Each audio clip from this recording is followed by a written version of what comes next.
Hi friends, welcome to greens home. இன்றைக்கி நாம் இந்த ஆரி ஸ்டிச்சஸில் ஃபஸ்ட்டு ஸ்டிச்சான செயின் ஸ்டிச்சை பற்றி பார்க்கலாம். அதோட ஸ்டார்டிங்கும் எண்டும் நல்லா டீட்டெயிலாக சொல்லித்தரேன். என்னோடய கை கீழே தெரியுதான்னு செக் பண்ணுறேன். க்ளோஸாக வாட்ச் பண்ணுங்கள். ஃப்ரேமுக்கு அடியில் எப்படி ஹேண்ட் மூவ் பண்ணுறோன்றது காணிக்கிறதுக்காக தான் லேசான துணி எடுத்திருக்கேன். இதில் நான் ஜரி த்ரெட் எடுத்துக்கிறேன் சொல்லித்தரதுக்காக. பிகினர்ஸ் ஜரி த்ரெட்டில் ப்ராக்டிஸ் பண்ணாதீங்க, சூயிங் த்ரெட் எடுத்துக்கோங்க. சூயிங் த்ரெட்டில் ப்ராக்டிஸ் பண்ணிங்கன்னா உங்களால் ஈஸியாக போட முடியும். ஜரி த்ரெட்டில் ரொம்ப ஈஸியாக இருக்கும், அதுவும் சிங்கிளாக இருக்கிறதுனால. ஆனால் இது சில்க் த்ரெட்டில் போடும்போது கஷ்டமாக இருக்கும். இந்த மாதிரி த்ரெட்டை எடுத்துகிட்டு அதில் ஒரு நாட் போட்டுக்கணும். நாட் போட்டுட்டு இந்த 2 ஃபிங்கர்ஸ் நடு ஃபிங்கரும் கட்டை விரலுக்கு இடையில அது நல்லா டைட்டாக பிடிச்சிட்டு ஆள்காட்டி விரலை சுற்றி அந்த நூலை எடுத்துக்கணும். இப்போ நம்ம இந்த நீடிலால் மேலே இருக்க நூலை பிடிச்சி இழுக்க போகிறோம். துணியில் விட்டு இந்த நூலை தான் இழுக்க போகிறோம். இதுதான் இதில் இருக்க ப்ரொசீஜரு. பாருங்கள்.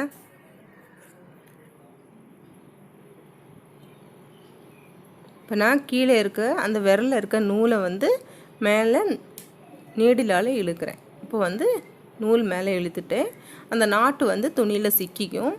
இது ஒரு லூப் மாதிரி வந்துருச்சு.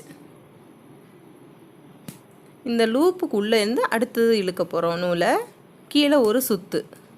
அந்த கையை கவனமாக வாட்ச் பண்ணுங்கள். நீடில் நம்மளை நோக்கி இருக்கணும். அது ஆப்போசிட் டைரெக்ஷனில் இருந்ததுன்னா நூல் இதில் மாட்டாது. நீடில் எந்த டைரெக்ஷனில் ஸ்டிச் பண்ணுறோமோ அந்த ஹூக்கு அந்த டைரெக்ஷனை பார்த்து தான் இருக்கணும். எடுக்கும்போது ஆப்போசிட் டைரெக்ஷனும், உள்ளே கொடுக்கும்போது நம்ம டைரெக்ஷன்லேயும் இருக்கணும். கீழே ஒரு சுற்று. இப்போ நீடில் ஆப்போசிட்டில் போயிட்டு திருப்பி நேராக வந்துடுச்சு. கீழே ஒரு சுற்று, டர்னு, இன்சர்ட், சுற்று, டர்ன், இன்சர்ட். இதுதான் இந்த செயின் போடுறதோட பேசிக் ப்ரொசீஜரு. இது மெதுவாக ப்ராக்டிஸ் பண்ணி பாருங்கள். துணி டைட்டாக இல்லாமல் இருந்ததுன்னா அந்த செயின் கரெக்டாக வராது. அதுமாதிரி நீடிலும் ஸ்ட்ரைட்டாக பிடிக்கணும். ஸ்லாண்டிங்காக பிடிச்சாலும் சரியாக வராது. Opposite direction. இப்போ நேராக உள்ளே கொடுக்கும்போது நேராகவும், எடுக்கும்போது ஆப்போசிட் டைரெக்ஷன்லேயும் இருக்கணும். அப்போ தான் செயின் கரெக்டாக விழும்.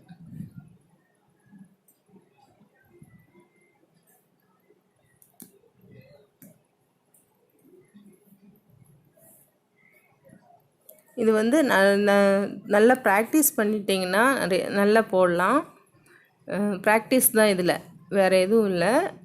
சிம்பிள் ஸ்டிச் தான்.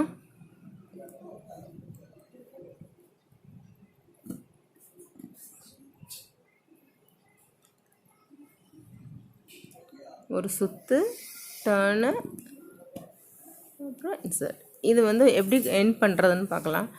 லாஸ்ட்டு நல்லா இழுத்துக்கணும். ஒரு லாங்காட்டு இழுத்துட்டு அதை கட் பண்ணிடலாம்.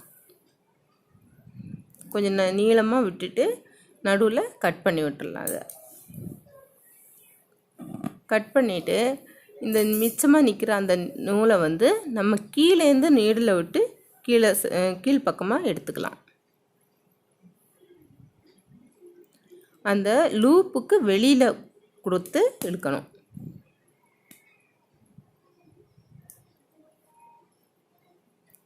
லூப்புக்கு வெளிப்பக்கமாக நீடில் கொடுத்து கீழே இழுத்துடணும். இப்போ எண்ட் ஆயிடுச்சு. ஆனால் இது ஆரியில் போடுற எண்டு நாட்டு கிடையாது. பிகினர்ஸுக்காக நான் இந்த மாதிரி சொல்லி தந்திருக்கேன். ஆக்சுவலாக இது அந்த நம்ம லூப்பு போடுவோம். அந்த ஒரு லூப்புக்குள்ளே இன்னொரு லூப்பு அப்படியே இழுத்துட்டு வருவோம். இதில் உள்பக்கமாக நம்ம இழுத்துட்டு வர த்ரெட்டை தான் நம்ம கட் பண்ணுவோம். அதை வெளிப்பக்கமாக இழுத்து கீழே விடணும். இதில் வந்து அப்படியே விட்டுட்டோன்னா ஒரு த்ரெட்டை பிடிச்சி இழுத்தாலே ஃபுல்லாக பிரிஞ்சு வந்துடும். செயின் ஸ்டிச்சில் அதுதான் ட்ராபேக்கு.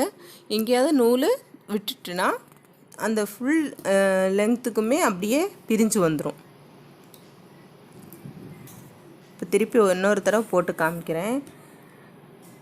கீழேயும் பார்த்துக்கோங்க. கை வந்து ஒரு சுற்று, அப்புறம் நீடில் ஆப்போசிட் சைடு, அப்புறம் நேராக சைடு சுற்றியாச்சு. ஆப்போசிட் சைடு நேராக. அந்த நீடில் டர்ன் பண்ணுறது தான் இருக்குது. ப்ராக்டிஸ் பண்ண ஸ்பீடு வரும்.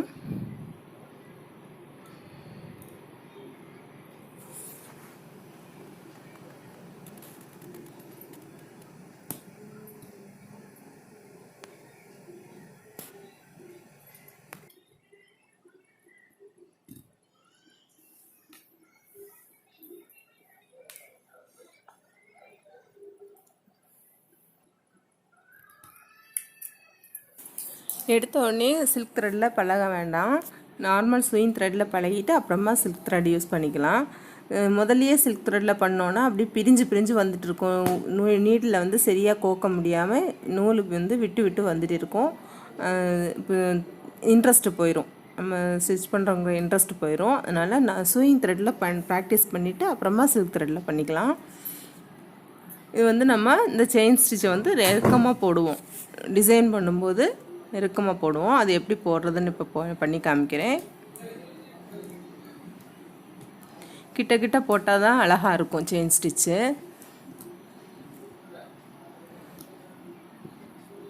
அதுவும் ஸ்லோவாக தான் காமிக்கிறேன் பாருங்கள். நீடில் வந்து ஸ்ட்ரைட்டாக இருக்கணும், இல்லாட்டி அந்த கிளாத்தில் உள்ள த்ரெட்டை வந்து இழுக்கும். நீடில் வந்து ஸ்ட்ரைட்டாக பிடிச்சி போட பழகிக்கோங்க.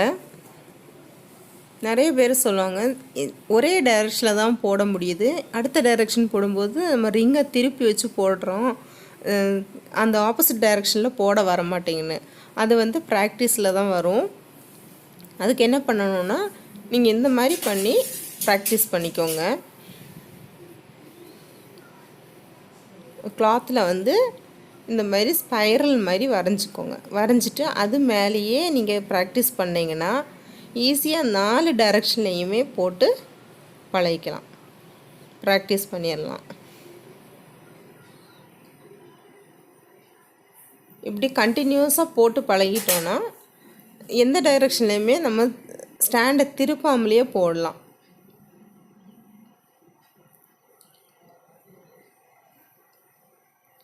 இந்த மாதிரி ப்ராக்டிஸ் பண்ணுங்கள். இது மேலே இதில் ஏதாவது டவுட்ஸ் இருந்தால் கமெண்ட்ஸில் கேளுங்க, நான் கிளியர் பண்ணுறேன். என்னோடய சேனலை இதுவரை சப்ஸ்கிரைப் பண்ணாதவங்க சப்ஸ்கிரைப் பண்ணிக்கோங்க. அப்போ தான் நான் போடுற நெக்ஸ்ட் வீடியோஸோட நோட்டிஃபிகேஷன் உங்களுக்கு கிடைக்கும். கண்டினியூஸாக வாட்ச் பண்ணலாம். லைக் பண்ணுங்கள், ஷேர் பண்ணுங்கள், சப்ஸ்கிரைப் பண்ணுங்கள். தேங்க்ஸ் ஃபார் வாட்சிங். பாய்.